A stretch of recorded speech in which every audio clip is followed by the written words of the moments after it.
Enggak lah. Intinya kooperatif ya, Bang? Kooperatif aja. Nggak usah buat statement-statement yang membuat ambigu. Buatlah kasus ini jadi terang. Punya alasan, bicara di BAP. Bukan bicara di luar. Siap, terima. Seorang JPU memvideo-videokan buat apa? Buat apa coba? Gak penting gitu. Inilah sebenarnya kacamata hukum kita sekarang ini hancur berantakan gitu. Terima kasih Kak Niki sudah rela berkorban, buang-buang waktu, buang-buang energi sampai jauh dari anak. Kalau sampai nanti di persidangan yang akan datang, Kak Niki masih ditahan tanpa alasan yang benar-benar jelas, fix saya pribadi udah nggak percaya lagi hukum di negeri ini.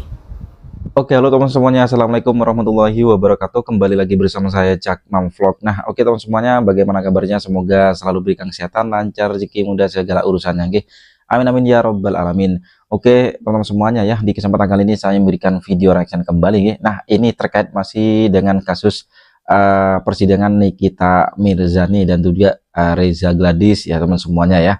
Oke, yang saya akan sajikan kali ini terkait di mana bocornya isi rekaman di flash disk, teman. Waduh, ini ya. Nah, di sini akan dijelaskan oleh beberapa praktisi hukum ya, orang yang mengerti tentang terkait hal-hal tersebut lah intinya ya di bidangnya. Nah, di sini juga ada apa ya? DPD RI ya, Laude Umar Bonte ya. Ini yang selalu memberikan support dan juga apa ya, dukungan terhadap Nikita Mirzani, intinya mendukung keadilan di negeri ini teman semuanya. Oke, selain itu ada Togar Situmorang yang akan membahas terkait Nikita Mirzani dan juga Fitri Salhuteru, dan ternyata memang banyak orang yang mengatakan kenapa sih Togar itu Situmorang tidak langsung mendukung, karena Togar Situmorang informasinya itu mendukung Nikita tapi khusus jalur Fitri Salhuteru, karena kan selalu membahas terkait Fitri ya, bukan RG DRG ya. Nah, DRG itu ada apa namanya, pengacara yang lainnya teman semuanya. Oke, dan juga ada beberapa praktisi hukum yang akan menjelaskan terkait kasus ini, dan juga ada salah satu influencer atau netizen lah ya, yang menyebutnya begitu teman semuanya ya, memberikan surat terbuka ya, pesan untuk Bapak Prabowo, Bapak Presiden Republik Indonesia terkait keadilan di negeri ini, terkait hukum teman semuanya ya. Oke, jadi untuk teman semuanya jangan lupa ya, tonton video ini sampai selesai supaya tidak terjadi salah paham. Oke, tidak usah berlama-lama lagi, langsung saja kita simak ke video selengkapnya, monggo.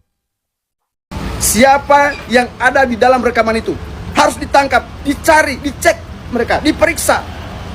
Yang terhormat Bapak Kapolri, Kepala Kepolisian Republik Indonesia, saya Laude Umar Bonte, anggota DPD RI. Saya memohon dengan sangat hormat, beredarnya rekaman dalam kasus Nikita Mirzani ini harus direspon oleh pihak kepolisian. Ada rekaman yang beredar di masyarakat bahwa kepolisian, Kejaksaan Agung, Mahkamah Agung itu sudah diatur. Lagi kasak kusut ini, kalau di baju coklat sih dia, kalau yang di petinggi-petingginya udah kita kunci, petinggi-petingginya ya. Yang tapi bocornya justru yang dir-dirnya ini lah, yang bintang-bintang satu atau ya yang begitu-begituannya lah. Cuma yang penting mah kita udah masukin dia, udah jadi terdakwa, udah lah itu aja. Di sidang kita hajar lah, di sidangnya kita hajar. Cuma ya itu, nah Ajisnya ini nih kita harus kuatin teman-temannya ya, bantu ya. Iya sih. Karena dia, kuatin itu aja Hadis. Iya. Hadis, support dia biar dia inilah apa namanya. Dia kuat. Dia paniknya di sidang sebenarnya, bukan panik di sidangnya apa-apa, bukan dia paniknya dia grogi nggak gitu, dia gitu aja. Iya, karena waktu dicecer pertanyaan, kata aku nggak akan kita udah jaksanya kita jagain kata aku, hakimnya, jaksanya, paling yang nyecer itu orang-orang yang lawannya dia doang, pengacaranya dan lain-lain gitu. Iya. Aja kata aku tuh. Kalau di baju coklat sih dia, kalau yang di petinggi-petingginya udah kita kunci, petinggi-petingginya ya. Yang tapi bocornya justru yang dir-dirnya ini lah, yang bintang-bintang satu atau ya yang begitu-begituannya lah. Rekaman ini didengar luas seluruh masyarakat Indonesia. Ini harus ditangani, ini harus dicek, ini harus dipastikan, harus ditangkap siapa yang ada di dalam rekaman itu. Harus ditangkap, dicari, dicek mereka, diperiksa.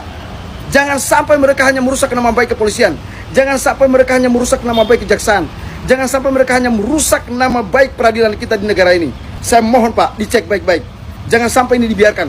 Jangan dianggap sepele Pak, hanya persidangan artis. Jangan Pak, ini persidangan yang diamati seluruh rakyat Indonesia, seluruh lapisan Pak. Saya mohon ini dicek Pak.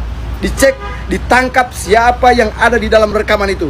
Apa maksudnya dia mengatakan bahwa dia sudah mengatur kepolisian? Apa maksudnya dia sudah mengatur coklat, dia sudah mengatur bintang-bintang, dia sudah mengatur kejaksaan, pengadilan? Apa maksudnya Pak? Tolong Pak, ini dicek Pak. Dari pihak mereka ingin sidang ini lebih lancar, lebih tertib, dan mereka juga memang akan mungkin memfokuskan untuk panggilan mereka di Polres Jakarta Selatan. Kan jadi lebih adem. Terkait, nah tadi Abang bilang Polres Selatan. Kemarin saya baru wawancara PH-nya KFS yang bilang katanya tidak pernah mangkir. Justru ada telepon konfirmasi kalau tidak bisa hadir terkait pemanggilan kemarin, pemanggilan kedua. Sebenarnya pemanggilan yang pertama itu tidak ada datang suratnya Bang. Menurut Abang gimana Bang sebagai Pak Suku? Masalah dia menyatakan seperti itu haknya dia. Yang jelas dari pihak Polres Jakarta Selatan sudah menyatakan telah mengirimkan 2 kali undangan dan 2 kali juga tidak datang alias mangkir.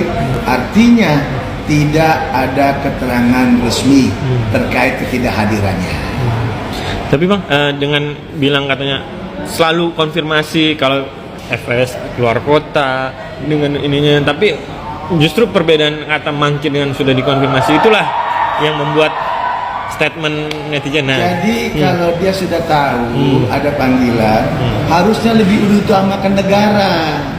Apalagi dia sebagai kuasa hukum, harusnya menyarankan kliennya di atas segala kepentingan pribadi. Karena sudah dapat panggilan, dia datang, bukan cuma sekedar telepon. Polisi kan bukan punya dia. Emangnya polisi bisa diperbudak hanya dengan telepon? Itu semacam statement-statement yang menandakan bahwa dia tidak kooperatif. Sudah jelas kan? Sudah jelas ya? Artinya pengacara telepon penyidik katanya loh. Katanya loh. Kalau memang demikian, berarti pengacaranya harus memberi keterangan kepada kliennya, wajib hadir. Simple kok menilainya. Bang, terkait yang di beberapa media dibilang katanya, Abang juga bilang juga beberapa pernyataan di video yang sebelum-sebelumnya kan, Abang bilang ada backingan dari FS, dibantah oleh PH-nya. Ya nggak apa-apa, kalau memang ada bantah itu haknya dia kembali lagi. Yang penting sekarang hadirlah di Polres Jakarta Selatan. Klien saya sudah membuat laporan resmi. Anda datang dong, resmi juga, bukan via telepon. Kan polisi udah kirim undangan secara resmi. Jadi Anda jangan main telepon. Polisi kan tidak bisa pakai telepon. Polisi itu adalah alat negara. Kalau kamu main telepon, berarti kamu ngatur polisi. Datanglah. Apalagi Anda kan sebagai kuasa hukum, katanya loh. Bang, terkait Abang bilang di beberapa video, Abang juga bilang siap pasang badan buat Niki. Ini gimana sih Bang sebenarnya Bang? Ya karena barang bukti sudah lengkap. Kita berharap datang, polisi lakukan gelar, tentukan status seseorang. Udah itu aja. Makanya kita bilang pasang badan itu, biar cepat ada kepastian hukum. Ini kita aja berani. Bang, terkait kalau kan nanti nih kata kalau pemanggilan ketiga tidak datang akan dijemput paksa. Menurut Abang sendiri gimana? Itu urusannya polisi. Kita tidak mau berandai-andai. Dari Niki gimana Bang? Terkait kan itu kan pencemaran nama baiknya di yang dan PH-nya juga kemarin bilang itu akun fake, bukan akun dari KFS. Gimana nih? Silakan aja. Polisi punya cara. Silakan saja. Tapi kan ibaratnya FS itu sudah ngomong kan ya Bang ya, sudah ada bukti rekaman ngomong ya. Silakan saja. Itu kan di luar, tidak di BAP. Di BAP dong. Di BAP dong. Jangan cuma ngomong di media sosial atau di luar. Abang ada tambahannya bang menurut terkait kasus KFS ke Nike pencemaran nama baik? Cukup apa yang sudah disampaikan oleh Pak CEO kami kalau Iya. di Pak Togar sudah cukup. Kooperatif aja. Udah lah. Intinya kooperatif ya bang? Kooperatif aja. Nggak usah buat statement-statement yang membuat ambigu. Oke. Buatlah kasus ini jadi terang. Punya alasan, bicara di BAP. Bukan bicara di luar. Siap, terima kasih bang. Artinya ini hak asasinya Nikir disebut, bisa dikatakan dirampas ya bang, karena kan dia nggak ada hak buat membela, tapi dikit-dikit Nah, itu yang terpotong gitu. Ya itulah yang sangat disayangkan kan begini. Si Mbak Niki kita kan punya hak untuk menjawab, hak untuk bertanya. Kenapa dibatasin gitu? Biarkan aja dia bertanya dan menjawab. Jangan langsung dipotong. Nah, kalau begini ya nggak bakalan ketemu kebenaran materialnya, nggak bakalan nemu ini. Malah kemana-mana ini perkara ini gitu. Bang, tanggapan abang sendiri gimana nih bang? Hari ini pun persidangan untuk pengawalan kasus dari NM ini sendiri sangat dikawal ketat banget, banyaknya polisi. Gitu. Terus udah gitu, yang mana tugas JPU sebenarnya tugas dasarnya itu apa sih bang? Apakah dia boleh memvideokan, yang mana kan seharusnya dia bersikap netral tapi malah sibuk jadi konten kreator? Oke, saya jawab pertanyaan pertama dulu, masalah bagaimana tadi pengawalannya itu sangat sekali ya. Saya juga tadi bingung gitu. Ini ada apa sebenarnya, sidang apa ini kan begitu kan? Kok masa iya? Itu kan sidang terbuka untuk umum. Saya tadi nerobos lagi ke dalam nggak bisa loh. Saya nerobos ke dalam aja nggak bisa. Dikawal berapa lapis tadi itu ya. Saya ini nggak bisa nerobos ke dalam. Artinya apa? Artinya sidang ini terbuka untuk umum. Udah, ngapain sih pengawal-pengawal seperti itu? Terlalu banyak gitu. Buat saya itu kan nggak penting gitu. Walaupun menurutnya ini kasus ini luar biasa besar, tapi nggak penting juga pengawalan yang terlalu berlebihan lah, kalau menurut aku berlebihan gitu loh. Toh Mbak Nikita Mirzani juga dari mobil tahanan jaksa sampai ke persidangan di borgol, toh nggak bisa juga kabur kemana-mana ya. Sampai ke persidangan juga di borgol, baru sampai persidangan dibuka. Setakut itu, kenapa setakut itu kan gitu. Haknya Mbak Nikita Mirzani menurut saya di sini benar-benar dirampas. Kalau saran saya sama Bang Fahmi sebagai pengacaranya, lawyernya, harus ambil tindakan ini, gandeng Komnas HAM. Ini ada loh hak terdakwa ini nggak terpenuhi ini, seperti itu. Saya juga pernah terdakwa kok, gitu kan, nggak gitu-gitu amat, gitu. Tadi pas, apalagi tadi pas anaknya datang, ya. Tapi yang tadi anaknya datang itu yang kecil ya. Tapi dari sosial media, tapi tadi pas di pengadilan aku nggak nemu lagi kemananya, nggak ketemu. Nggak tega loh kita, cara manusia kita nggak tega. Apa salahnya sih kasih ruang 1 jam gitu untuk kangen-kangen sama anaknya. Anaknya juga baru sembuh kan. Apa salahnya sih? Gitu. Kita jangan bicara masalah hukum dulu deh. Kita bicara masalah hak asasi manusia paling mendasar gitu. Kenapa nggak diberi haknya itu gitu? Kenapa harus Mbak Nikita Mirzani ini diberlakukan nggak sewajarnya, nggak sepatutnya gitu loh? Sangat disayangkan kalau menurut saya, sangat disayangkan. Apalagi tadi pertanyaan kedua, jaksa penuntut umum ini tugasnya apa sih bang? Oke, kalau misalnya memang ini kan sekarang jaksa penuntut umum ini kan tahannya dan jaksa penuntut umum ya, hasil Mbak Nikita Mirzani ya. Setelah tahap 2 kemarin, memang pilihan tanggung jawab dari penyidik Polda jatuhnya ke kejaksaan kan. Gak pantas lah seorang JPU memvideo-videokan. Buat apa? Buat apa coba? Gak penting gitu. Inilah sebenarnya kacamata hukum kita sekarang ini hancur, berantakan gitu. Kita sebagai praktisi hukum, saya malu lihatnya gitu.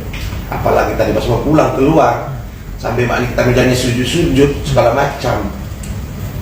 Masa ia lihat lebih tahu dia sakit? Orang dia sendiri masih mengatakan mampu kok. Kenapa mesti ditunda lagi minggu depan? Ini maksudnya apa? Kan begitu. Ini saya melihat dari persidangan tadi ya. Kalau masalah hukumnya silakan on the track, gitu loh. Jangan dibawa-bawa kayak yang tadi itu, aduh tontonan yang sangat nggak bagus lah menurut aku. Gitu. Sudah mencoreng pengadilan juga ya Bang, ibaratnya dengan Udah pasti. tindakan sikap seperti itu Udah pasti. dari pihak JPU. Udah pasti lah. Gitu loh. Bang, ini kan Abang tadi sempat berbicara baik hati ya Bang, punya hati nurani juga terkait dengan anak. Tolonglah kasih kesempatan 10 jam gitu. Yes. Artinya JPU dan hakim kita katakanlah sudah buta mata dan buta hati. Setuju nggak sih Bang? Kalau melihat kejadian tadi seperti itu ya setuju aja gitu. Terlepas dia sebagai ibaratnya majelis hakim sebagai pemimpin itu sidang ya, saya penuntut sebagai penuntut ya. Apa sih salahnya ngasih ruang 1 jam untuk anak sama anaknya gitu. Saya rasa juga JPU sama JPU sama majelis hakim itu kan punya keluarga, punya anak juga. Kalau hal yang sama one day nanti diberlakukan sama mereka, apa mereka nanti teriak? Cobalah dari hati nurani aja. Gitu. Sebenarnya kita ke pengadilan itu cari apa sih sebenarnya? Cari keadilan loh. Ya kan? Iya. Berarti cari keadilan berarti memberikan rasa keadilan. Nah, berarti kita mengerjakan sini merasa keadilan nggak dapat nih. Gua ketemu sama anak gua aja nggak dikasih ini dapat, dikasih cuma berapa menit ya. Seperti itu tadi ya. Iya. Aku lihat ke videonya ya. Lalu Dan diusir alasannya karena di bawah umur. Ya, anak-anak di bawah umur ya. Kalau misalnya di bawah umur itu mungkin memang peraturannya seperti itu. Anak di bawah umur nggak bisa masuk pengadilan. Tapi maksud aku dikesampingkan dulu itu, kasih dulu ranah waktu sejam deh. Kalau nggak sejam 30 menit deh. Ayo kangen sama anak ini deh.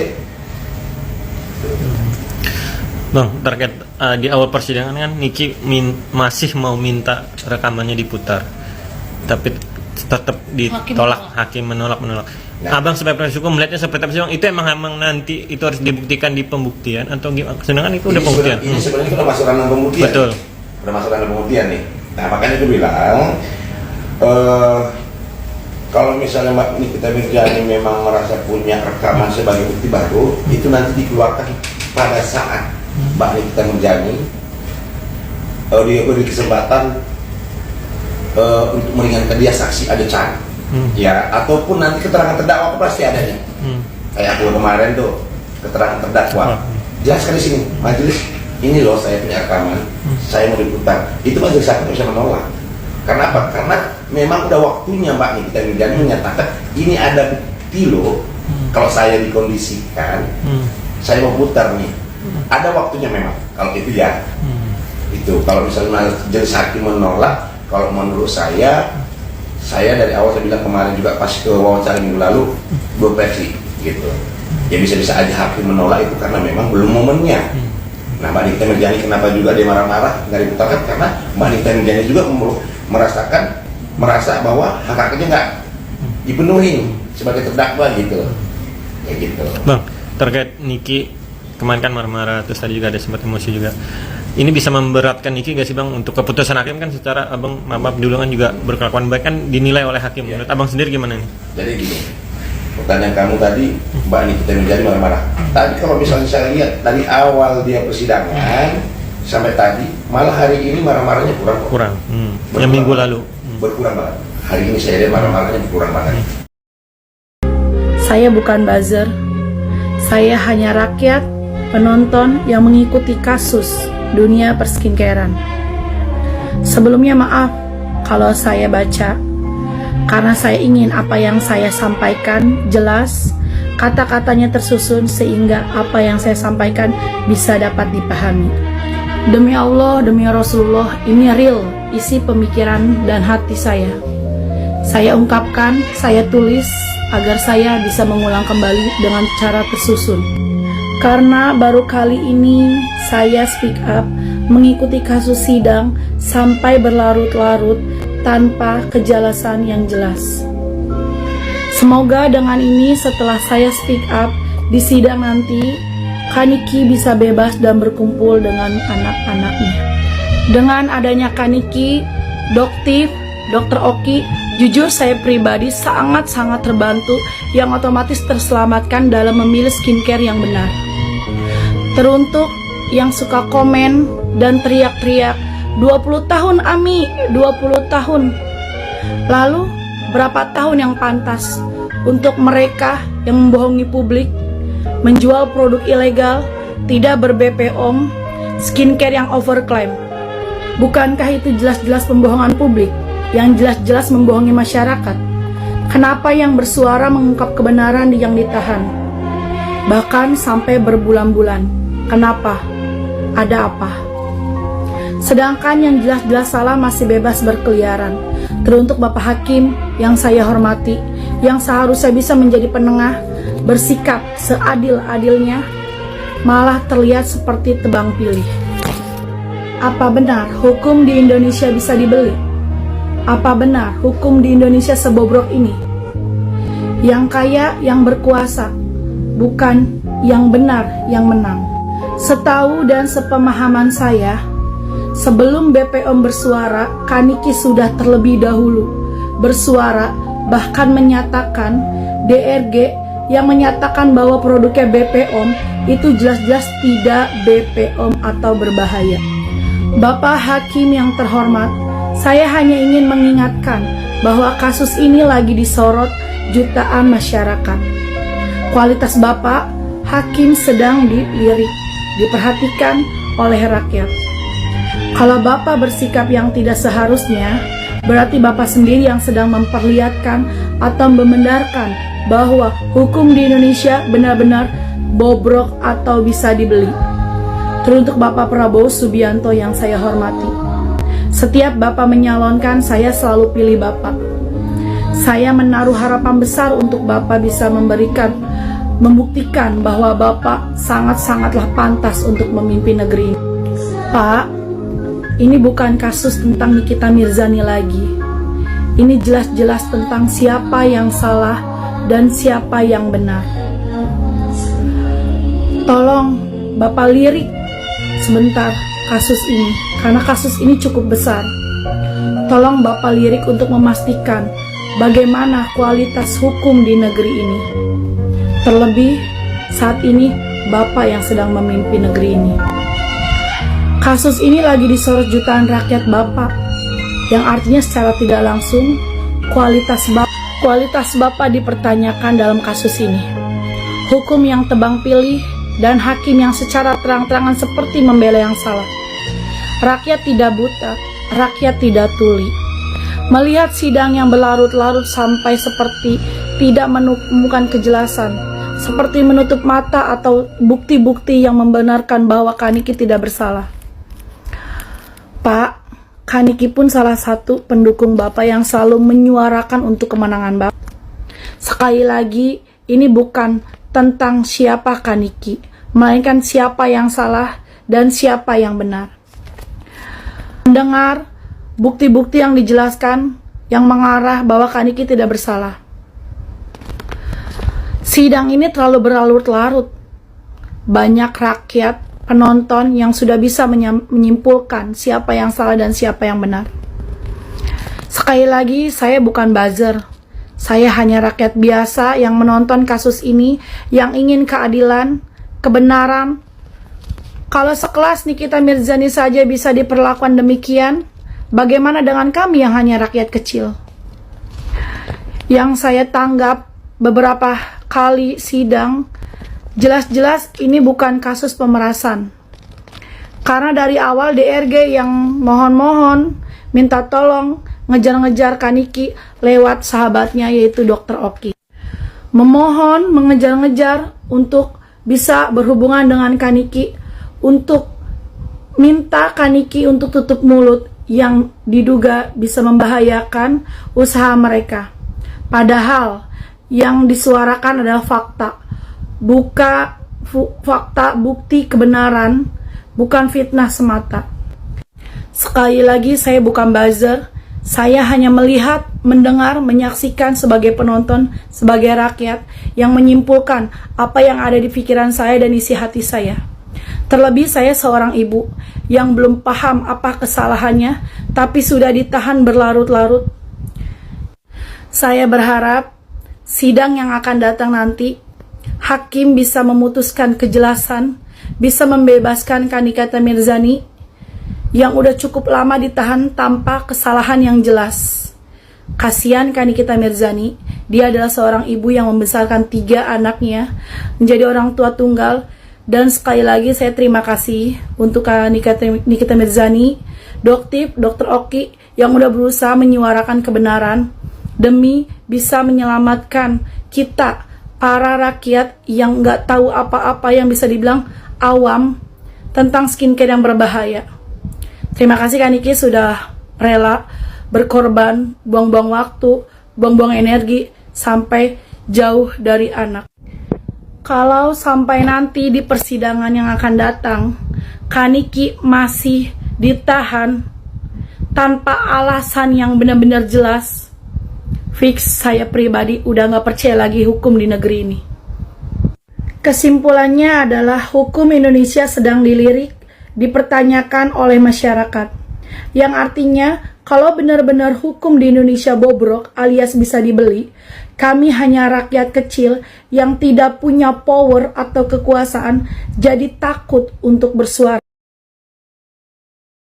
Nah oke teman semuanya, jadi itulah barusan ya video reaksi yang bisa sajikan terkait di mana. Nah itu ada beberapa pernyataan yang dikeluarkan oleh yang pertama ada DPD RI teman semuanya ya, yang tadi menjelaskan terkait bocornya rekaman teman semuanya ya, yang di flash di situ. Wah ini yang katanya isi rekaman itu mengawal semua, sudah disetting teman semuanya ya, yang abu-abu, yang coklat, yang bintang, entahlah siapalah itu teman semua. Intinya bertentangan dengan apa, terkait dengan itu teman, persidangan lah dunia itu teman semua. Oke lah ya, itu bocornya di situ. Dan ada Togar, Dr. Togar Situmorang ya, yang merupakan salah satu juga dari PH Nikita Mirzani sepertinya ya, yang mengurus cuma di situ Fitri Salhuteru. Nah bahwasanya dari pihak Fitri sendiri itu tidak kooperatif, intinya begitu teman semuanya ya. Kenapa harus mementingkan diri pribadi dulu, bahwasanya kepentingan untuk